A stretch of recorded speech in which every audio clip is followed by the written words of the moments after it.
Hey everyone, welcome back to I Would Like to Have a Conversation. And a bit of a random one today. The title's called I Almost Gave Up. I had to give you a bit of a backstory, we had a bit of it's all in context, but a bit of a wild couple of weeks. So last week, Tuesday, Ruby, our youngest, got her finger caught in the door. I tore the door at school. The girls were playing a game, and it jammed on the tip of her finger, and it basically pulled her nail up the other way, lacerated around her finger. It was only attached by a little thread. It broke a bone, and that was a little bit crazy. I had to take her to the hospital, and pretty much like most hospitals in Australia or everywhere, they're kind of busy and overrun. So we spent 4 or 5 hours in the hospital on that Tuesday, and then go back in the next day for her to have surgery, and we got there at 11. She didn't get home until about 7. So yeah, it was crazy, and then trying to juggle that kind of stuff with her, which is pretty full on. And then Saturday, Rick, who's been on this podcast before, and I do the Build for Adventure one with him, and we're working together on Space Builders. We had a call with these group of dudes, which was I'm going to share a podcast later more about it, but basically we're just trying to network and get some ideas about how we can help build for adventure. Space builders. And it ended up being like this really weird high pressure sales call where I shared my values on what I want to do, which is be strong, fit and healthy to do all the things I want to do, like 21k Spartan Beast, be that year round. I've shared that before. That's my fitness goal.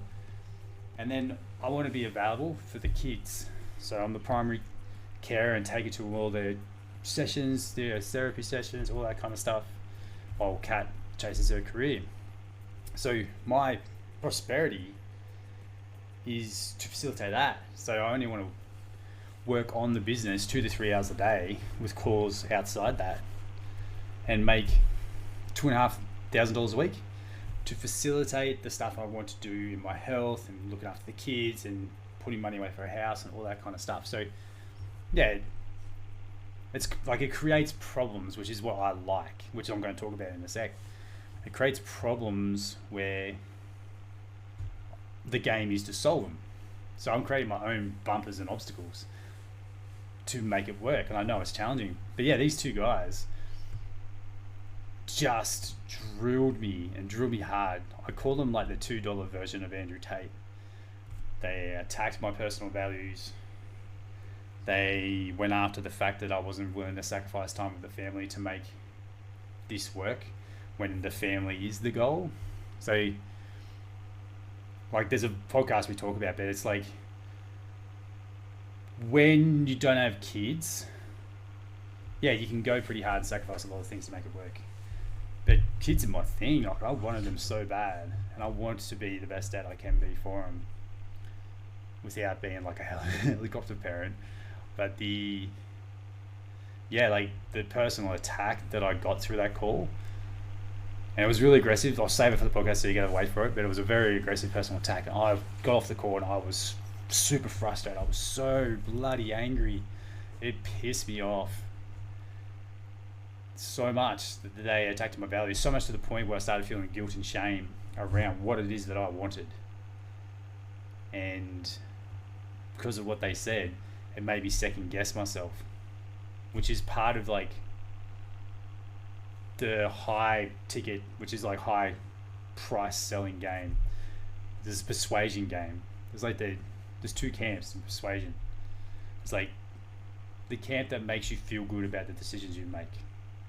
That's the camp I want to play in. And then there's the camp that makes you feel guilt and shame, and make you feel so bad about the decisions you make and decisions you could be making that you buy out of fear. And that's the one they play with, and it works really well. It makes a lot of money. People have been doing this for years, but it only works really well if you align with it. So Rick and I got smashed with that, and we were rocked. We caught up afterwards for 2 to 3 hours afterwards, and just to break it all down. And I was so emotionally fired up. It was crazy. So that happened on Saturday, and that sort of carried through to Sunday. But straight after that call we had with these guys, I come upstairs and poor Theo was having a meltdown. It was just super dysregulated. So I had this supercharged emotion from this call with these dickheads, lack of a better word, and had to completely flip into dad mode and just be there and support through his meltdown and help him regulate himself so we can get going to athletics, which was happening straight afterwards. And if anything, it kind of solidified the idea of what Space Builders is. It's like having the space and capacity to be the parent you really want to be, despite all the shit that can be going wrong in your life, where so much stuff can be blowing up or burning down like it's a fire sale, but you can still show up and do the things you signed up for in the way you want to do it, where you show up as your most heroic self and collecting proof that you're doing it.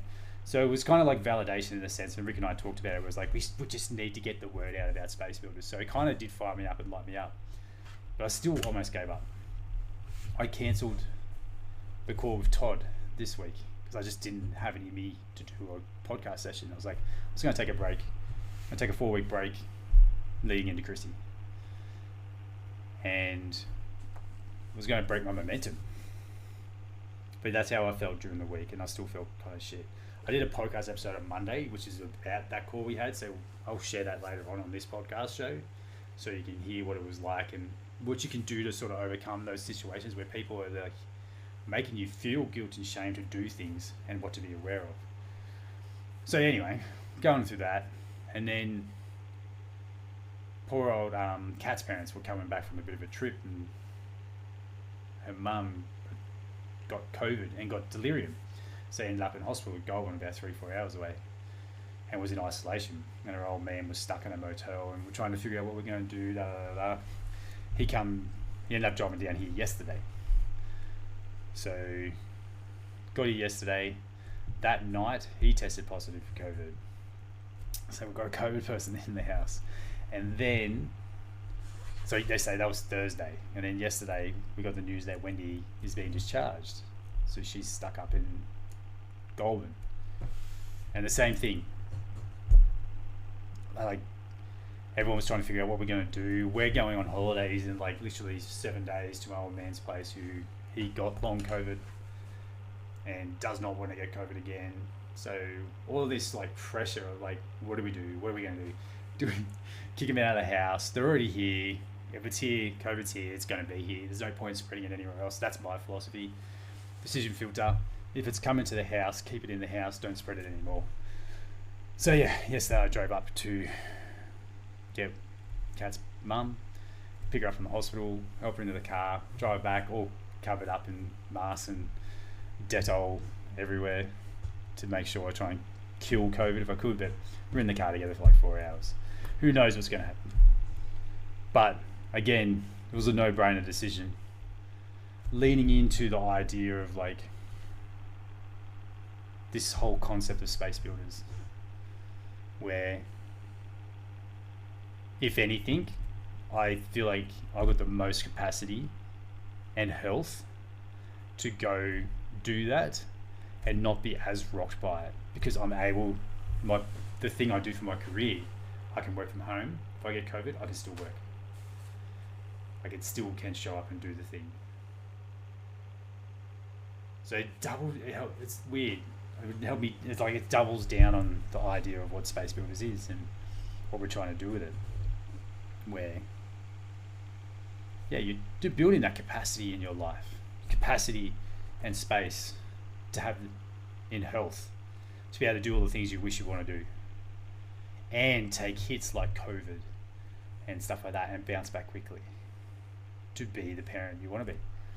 And then relationships.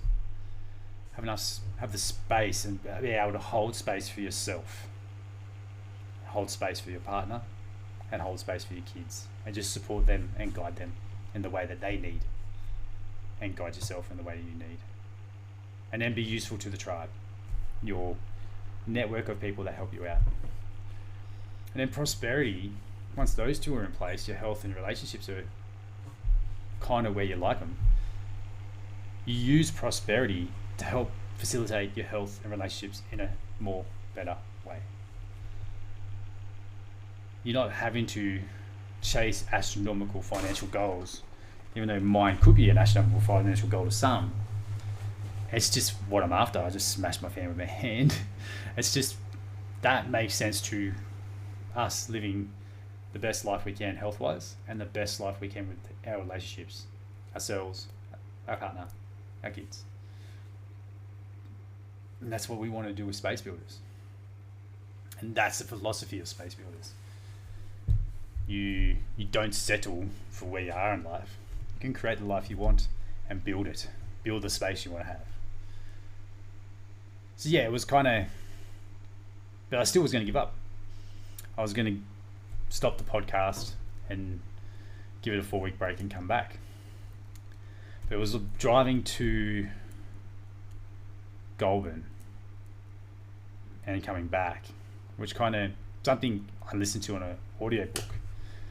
And I'm just going to get it now on my phone, and it's called The Comeback Quoted. It's about endurance athletes and their comebacks and stuff. It's an audio. I would recommend getting an audiobook. Some of the stories there are absolutely unbelievable. And there was one that Wendy and I were listening to on the way back. And her name was Catherine. I can't remember her last name, but she was, I think it was Catherine. Jamie. She was an Xterra athlete, which is triathlete, but does it in the like trail running and river swimming or lake swimming and downhill mountain biking. So world class Xterra athlete. And then she ended up getting a tumor in her pelvic area and went through 18 months of just in and out of surgeries because they'd cut it out. Lost bits of her muscle and stuff, went away, it came back, went through radiation treatment, all that kind of stuff, lost a bit of a pelvic bone, moved a kidney, one of her kidneys over the other side, all this kind of stuff, like massive amounts of surgery, and then eventually got pregnant with twins and had to go through that as well during that process. I had like, I can't remember the term, a dead foot or whatever it is, like she couldn't, the sciatic nerve was gone, so she couldn't move her leg properly, so she wasn't able to run again. But then she just had this like drive that I was like never going to give up. And she ended up becoming a Paralympian in cycling and ended up winning gold on the road cycling. So becoming a world champion Xterra to becoming a world champion in road cycling Paralympics, the first athlete to ever do it. And it was just the story that was coming out in that, which was sort of like, I think it was a story not long, like in that book was not long after, it was about the streak idea, the idea of running streaks, where the rule of streak running is like you never miss a day of running. The minimum you can do is a mile, which is 1.6 kilometers. But the max you can do as much as you want, but you just don't miss a day. And there's a guy that did 26 years as a streak. The only reason he stopped because he was going to have surgery and he was told to by his doctor to stop. And then after the surgery, he went back on 7 years. So that kind of stuff just sort of was like a wake-up call. And I was driving along in the car and it made me sort of think, like, what am I really going to be giving up on if I stop the flow of the podcast? Like, I didn't really have anything to talk about. I was just thinking about it last night. And I was like, I'm just going to come on and chat about that. About, even though it's something it might seem so small, like I'm just going to give up on the podcast for now and bring it back. But I've done that before. That's kind of like my MO.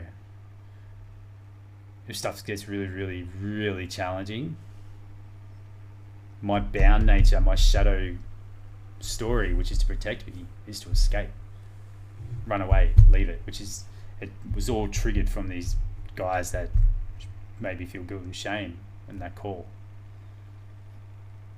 But my free nature story that I built, which is what we do in Spaces, and what I do with people is we build these stories of who they really, really want to be and create a story around it. My free nature guy is named like Aragorn from Lord of the Rings because I couldn't think of a better name, and that emulates everything that I want from it. And the flow switch, there's always a choice, right? Like you get a trigger, something triggers you emotionally, physically, whatever. And we have a choice of how we react, and then the output comes out. And the way I like to teach it is like there's a switch. You can go to your shadow self, which is my escape tool, where I flick the switch and I just got to run away, get out, leave. It's always a protective thing. And what I needed to do was show up, rise up, stand up. That's my flow switch for my heroic self, or my free nature. When I'm living my best self, I show up for people, I rise up, I stand up and lean into the challenge. Within reason, when it makes sense, but I stand up and do the work and show up. And the only reason I wanted to come on and share this is because we're going into a time of year. It's like Christmas and it's New Year's, and your motivation might be really low now, finishing off the year. This is kind of an Australian thing. It's got to get through the end of the year, and next year I'll be okay. And then we have this Christmas period where technically in Australia it's like Christmas, New Year's, and Australia Day. Nothing, like most people are partying through there. And if you've got kids, it's our longest holiday period with kids. It's our summer holidays, so nearly you don't really get back into anything until Feb, till routine comes back. But I wanted to do this podcast, really short podcast. It's going to finish up soon, but I wanted to sort of sign off with like, if you set down a rule that you must show up, show up. Which will create obstacles and problems, which for a lot of people, they bail and don't want to go through those obstacles. It's too hard. But change the story. You create the rule of the art of showing up. Like you got to show up every day, or show up every week in the case of this podcast, or whatever it is that you decided you wanted to do. Show up. Obstacles will come your way, and that's the fun part. They become problems where you get to create solutions to those problems. So even like the holidays coming up, as a parent, you're going to have the kids home. It's going to be really hard. Your routine's going to be thrown out, completely thrown out of whack. How can you win every day and show up as the person you want to be known for? So just to finish it off, there's a tool that was taught from the Heroic Coaching course. It's an app, you can go check it out, heroic.com. I think it's .com. The eulogy exercise.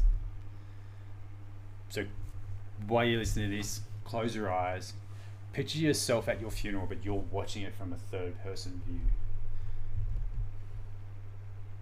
Picture everyone sitting around, and someone's got to get up and make a speech and do a eulogy.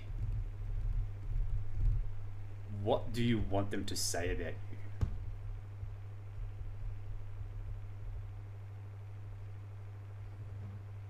What would you like to be? What would you like to hear from the people closest to you at your eulogy, at your funeral? Sounds very bleak, but it's a very powerful tool. And when I did this exercise, the one thing I wanted was like, he showed up. That was the biggest thing that it come down to. Is despite all the shit, he showed up and did the work and was useful. Sounds weird saying useful, but he was useful. Made a difference.